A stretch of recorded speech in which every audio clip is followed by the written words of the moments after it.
Okay, right. Well, good morning and welcome to the first of a series of video conversations.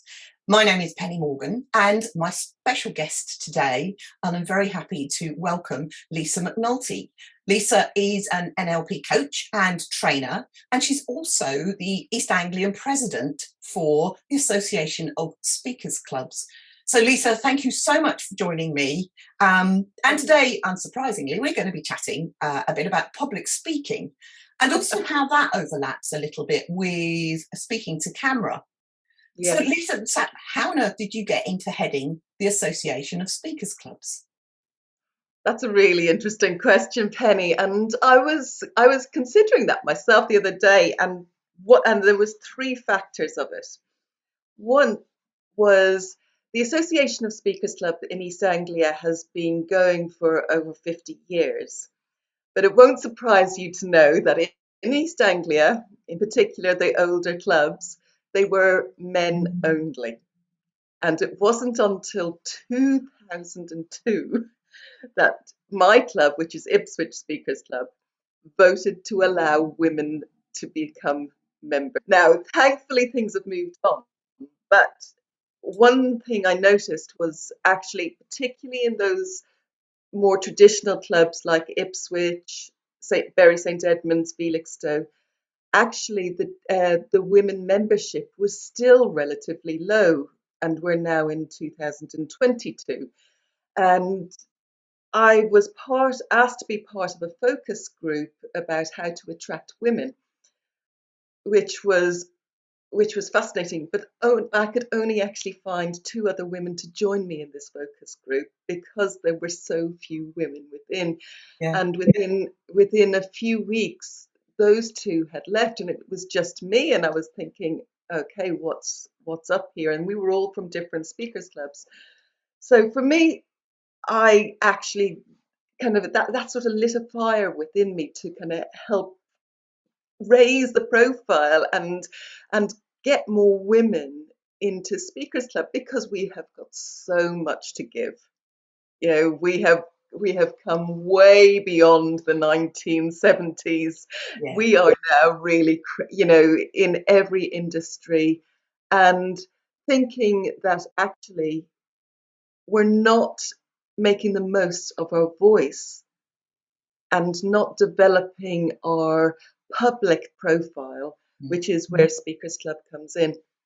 So my focus group down to me, I thought, actually, what else could I do? And I was very late, and the AGM for electing a new area committee was coming up, and I was a very late thought to me. I'm going to put my name forward because actually I would like to be in that position to encourage more women into speakers clubs. And I was elected, and that's how I ended up in heading East Anglia for the Association of Speakers Clubs generally. And that they being on the networks has been a really, really beneficial part of that too. With Yeah. the yeah, Yeah. so No, that was that's brilliant. So when people join, when people look to join, speakers clubs, are they joining for any particular reason? Do you find there's always the same reason they join for? Do people come? What do they hope that they're going to gain or get out of it? Well, I would say on the most part, most people join to become a better speaker, to become more confident and to be able to present themselves either at meetings or in doing presentations or actually what we're doing now, speaking on camera. So that is that is that is the biggest part, I think, of what draws people to Speakers Club. And it's not what they leave with, though. They leave with so many more skills, which is they leave having become a much better leader or a much better presenter or a much better organizer of meetings, or they leave with so much more. But yeah, people come to get the skills of public speaking. So I was just like having a look. So we have 10 skills within the Speakers Club for our foundation to masterpiece. And then we do go beyond that as well. But the foundation skills would be, the first speech is always the hardest. And we just call that one starting your journey, which is, literally we just celebrate the fact that you have gotten up and you were prepared to create a speech and give it in public, and find all the great things that you did within that. So that would be a starting. But then we would start to look after that. The next speech might be constructing your speech. So what are the parts of a speech that you need to then put together? And following on from that, we would think about our speaking with conviction, meaning what you say. That's Yeah. so important. You don't want to be just reading your script. You can't let your voice just fade into nothing when you actually have a message to put through. So that would be the next aspect of the public speaking that we have. The next one I'm going using gestures. Now on screen, obviously, on screen we've only got that box there to be able to use our gestures. In person, of course, you've got much more, but actually, from my own training, I know that the words you say in communication are only actually 7% of what people take away. The other 93% is your energy, your voice, your body language, how you make other people feel, and that all comes into public speaking. So we do kind of talk after the gestures. We would look at an assignment maybe where we're focusing on use of voice. So yes, monotone does have its place in some places, but actually if you want to keep people's attention, you need to be able to use pauses or something else. You need to be able to raise your voice, lower it, have a little bit of musicality within it, and all of these things are part of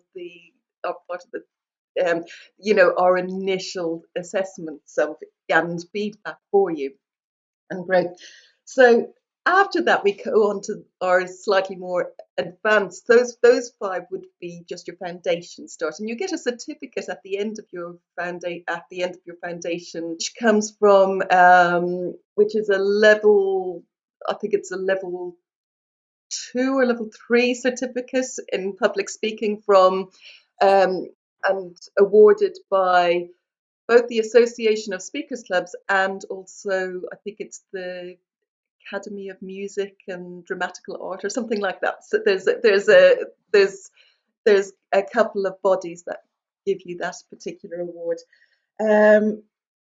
But we then would talk about in the advanced speeches vocabulary and word pictures.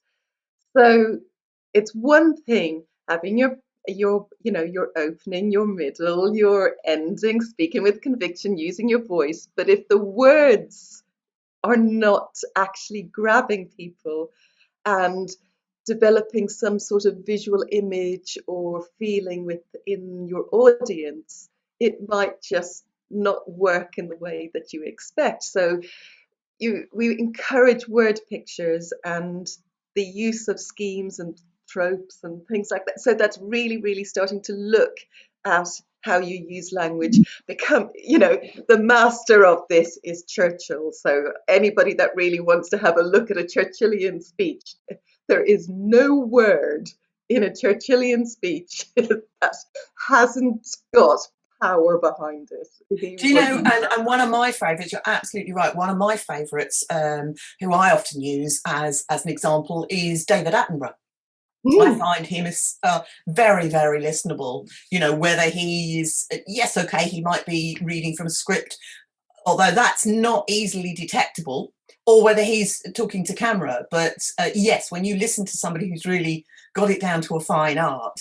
Lisa, can I ask you, so in these last 2 years, since lockdown, did you carry on with your meetings and did you take them all online?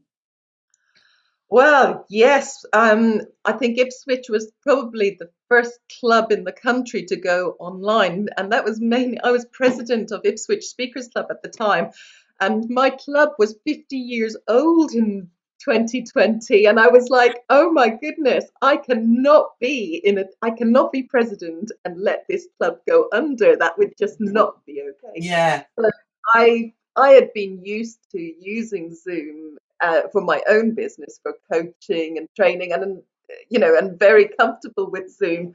So straight away, I developed I developed like a Zoom thing, gave people in the club training on Zoom, and and that was quite a thing because we were talking, some members of my club have been there for 30 odd years. They were not ready to go onto Zoom, and um, and it really was a huge learning curve for Yeah. them all. Um, they had no idea. Nobody had any idea how long lockdown would last. That we would be 2 years Mm. before we would actually come back out of it, and even still, tentatively.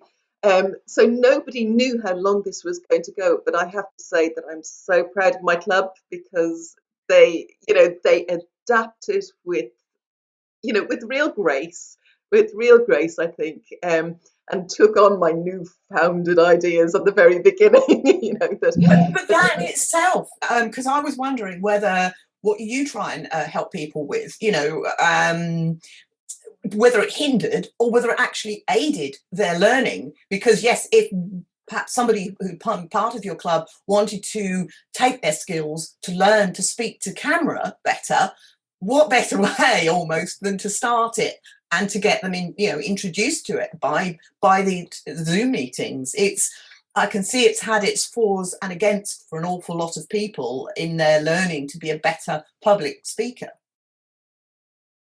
Absolutely, Penny. Absolutely. What I would say about the learning curve, I think I have to really take my hat off to some of the older members within my club because they really had to kind of put their idea of what public speaking was and how the skills were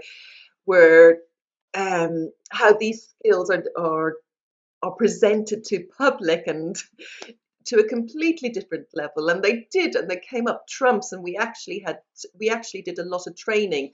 So within our speakers club, because we always do an educational within a speakers club as well. I think I want to thank you, Penny, for coming and doing a brilliant educational for us that one time, and it was so good and fitted the speakers club to a T, particularly on camera as well. Mm. But we had to become aware of the camera. We had to become aware of where we were looking, and we had to become aware of lighting. I'm not saying I've got the perfect lighting at the minute, but we had to become aware of lighting, aware of the space that we have, how Yeah. close, in how much the face became much more our use, our gestures. So while we were on camera, that's what people saw the most.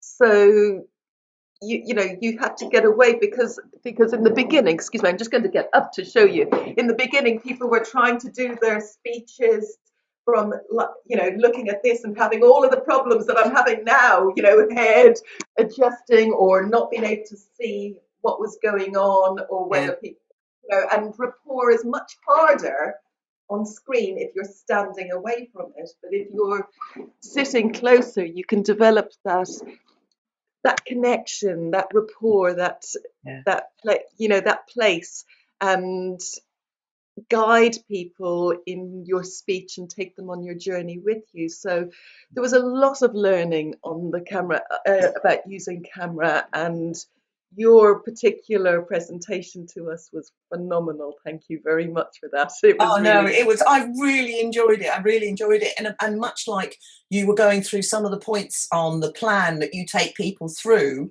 I developed very, very similar. But of course, like exactly as you've just been saying, there's quite a few more considerations, on technical things. Yes, but technical things that are within easy reach to people.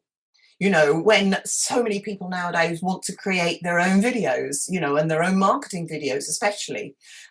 So there's that, but with easy reach, and I developed my own sort of, 10 top tips, of speaking to camera. But I wanted to bring it back very much to something you touched on earlier, is making something listenable. When we have so much choice, whether we're watching something on YouTube, whether we're listening to podcasts. My other half is a very avid, he's always got podcasts lined up to listen to. And what makes the difference between one podcast that you might go, oh really, and you just don't stay with it, and another one that really grabs your attention and keeps you listening and makes it. I have to relate this to a good or a bad film. Whether you Yes. would recommend it to somebody else, Yeah, I appreciate they're professional actors, but actually, if you relate it, how does that really be any different to somebody from giving it, a marketing video right down to a 60-second networking pitch? yeah. 60-second networking pitches, I know, are difficult ones, but they can be mastered, and they can be Absolutely. mastered and Yeah. practiced and made good. But it's really, to me, one of the I was talking about these advanced skills that we do. One of the things that we do is storytelling and narrative, and Oh, I love sometimes it. it is, yeah. Yeah. So I love sometimes storytelling. story that if you can embrace somebody with a story and they come on your journey with you, Yeah. that will get them, as long as you remember all of the techniques about speaking as well. Yeah. But get them on the narrative, get their emotions involved, get your own emotions involved. Really love your audience. Feel like you're giving a gift to your audience. And if you genuinely are feeling like you are giving a gift to your audience, then they will receive a gift from you. And if the energy that you're portraying when public speaking, whether it's on this or in person or anywhere, if the energy that you portray is about you, like, oh my goodness, I'm feeling scared, oh my goodness, are they judging me? Oh my goodness, are they this? Well, that's going to come through, and that is what they're going to feel. Whereas if you approach your public speaking as someone that genuinely has a gift to give to the audience, as somebody that knows that that they can just relate this really human thing and give value all the way through, then you will have caught your audience.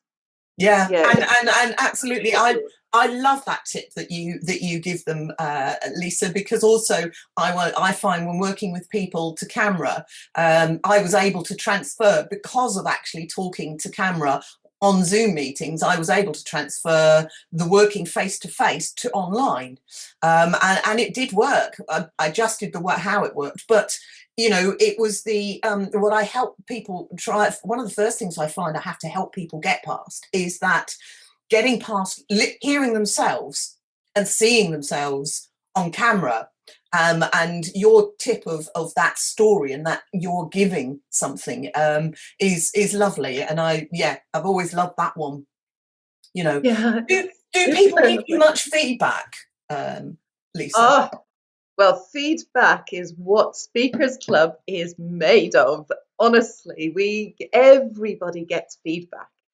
Everybody, the chair gets feedback, the evaluators get feedback, so everybody, the speeches all get feedback. Even visitors who come to join us just for a day will get feedback. So it's just, I think you probably even had feedback at the end of yours. It was, um, Yeah. but yeah, so feedback is a massive part of the growth and development of everybody within Speakers Club. And I have to say, what we do, the amount of practice you get giving feedback really develops your leadership skills, because feedback is where you can either hit or miss with that person, whether you actually make them wither or actually help them grow. And we absolutely put our emphasis on the quality feedback that that actually helps people grow in Speakers Club. So when we if I was to create a get a piece of I've just got this for the moment, and if I was to ask you to just describe that, you'd probably just mention a red thing with something on that, or if it was a white piece of paper with a splodge, you'd probably focus on the splodge and tell me about that. However, the white piece of paper is the majority of it is a white piece of paper, and that's the good stuff that's going on that's never mentioned and never told to the person that actually this is what you're doing really well. This is how, you know, you can really use that in great effect and keep doing this and keep doing that. And when we talk then about maybe the splodges, the things that they could do a little bit better, we don't talk about it as a splodge, we give ideas about, if, you know, have you ever considered doing this, and giving reasons for why another approach might benefit them, not just to look at the splodge and make them feel like, oh my God, that was awful, but to actually help them grow and become either a better speaker, a better evaluator, a better chair, a better presenter, anything that they're doing, whatever their goal is on that particular Absolutely, Lisa, and it's so important. And there are so many overlaps, isn't there, between between the way we work and how we help others. But that giving evaluation where somebody feels helped but not judged. That Yeah. word judged is where people think are just being criticized, as opposed to, look, you got all this fantastically, let's work on this. However you put it across, you can pick up where somebody's strengths are and where the little bits that they need to work on, and that they're gonna grow and improve and make. And it is so heartening when you see people flourish and get hold of something, that when they walked in the door, they never think that they achieved by the end of a 2-hour session, say, and it really is lovely, isn't it, to watch people flourish and grow and go on to improve their confidence. There's nothing better, and that's what keeps people in Speakers Club. They might come to develop themselves, but in the end, they stay to develop others. That's so wonderful to hear. Yeah, yeah. I had an example of a young lad at uni, and I networked with his mum, and she said, "Could you help him?" And I went, "Yeah, sure." And he came, and he was actually getting into politics, and his peers had sort of voted him as their speaker. So he came along and worked with me for a couple of hours, and by the end of it I had him talking off the cuff to say, and he just never ever thought that he would have walked in and been able to achieve that. But the best bit of feedback, as I saw his mum not so long ago, and she said he now teaches his fellow uni students a lot of the tips that I helped him with, and that in itself is it's just gold. It's lovely to know that he's gone on to help them. Yeah, and it's your butterfly effect. It's your it's your legacy as well, and we get that all the time in Speakers Club. That's wonderful. There is nothing more rewarding than seeing somebody that comes in Yeah. who can hardly say a word without shaking and Yeah. fearing everything that they're doing, and then leave us, or like they wouldn't not necessarily leave us, but like seeing their growth over the year, 2 years, however long it takes them, and just seeing the confidence Mm. blossom, Yeah, blossom. It's it is. beautiful. It's almost indescribable in a way. It's just the warm feeling you get, Lisa, it's Yeah. been absolutely lovely to chat to you, and we know that we've got more we could go into more depth with, and perhaps hopefully we'll have a return video conversation. But thank you so much for your time, and to anybody who would like to be able to contact Lisa or myself, there will be some closing credits, and thank you for listening. This has been wonderful, the first one. Thank you, Penny. I was just wondering, did you want me to say how incredibly affordable Ipswich Speak or the Oh, Speakers Club? yes, please do. Yes, yes. Ah, well, just to let this little kind of cat out of the bag and secret out to everybody. The clubs. I mean, my club is £50 a year. It's We amazing. we meet we meet twice a month. Other clubs are the fees vary depending on the expenses, but they're not. But everybody that comes to them and everybody that works for them, like in a position like me, we're all volunteers, so that we keep everything down to a minimum. Students get 50% off, so we've got it's such Yeah, an affordable way to grow yourself as a speaker, as a person, yeah. and as a leader. Yeah, yeah. I think that that is what people underestimate is then actually how it, goes on to affect their confidence in a very positive way. And that really that's incredibly good value for money. And it's so important. There is never better time to sort of get that confidence for public speaking and, be able to speak to camera, speak to a room full of people, even if it's just a minute's networking pitch. Thank you for that, Lisa. Thank you so, so much. And it's been lovely to chat to you. And I know we're going to chat again. Thank you, Penny. Bless you. Thank you.